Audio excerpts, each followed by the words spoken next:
24 अप्रैल 2007 को मेरे घर को जलाया गया और उसमें मेरे अब्बू की और मेरी सारी पेंटिंग्स बर्न हुई।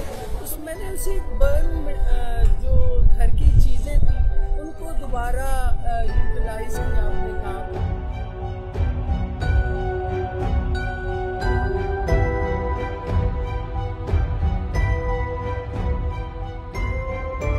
वही है जो लोगों को से बात करे, लोगों की बात करे, लोगों के लिए हो।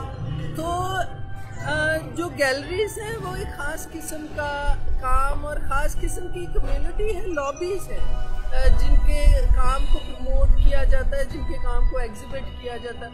Even I would like to share my personal experience के लाहौर में कज़ाफ़ी स्टेडियम में एक गैलरी है। मैं उसके गैलरी के अंदर गया तो गार्ड्स ने मुझे अंदर जाने नहीं दिया। मैंने अपना तारुफ भी करवाया कि मैं आर्टिस्ट हूँ। मेरे पास कोई साइट नहीं थी बिनाले में डिस्प्ले करने के लिए, तो मैंने रोड शो किया है जिसमें लोगों ने देख के, लोगों को अपने काम के बारे में बता के, तो मुझे बहुत अच्छा लगा। इस रोड शो करने का मकसद ये था कि उस क्यूरेटर को जो निगेट किया गया है कि जिसकी वजह से हम अपना काम डिस्प्ले नहीं कर पाते।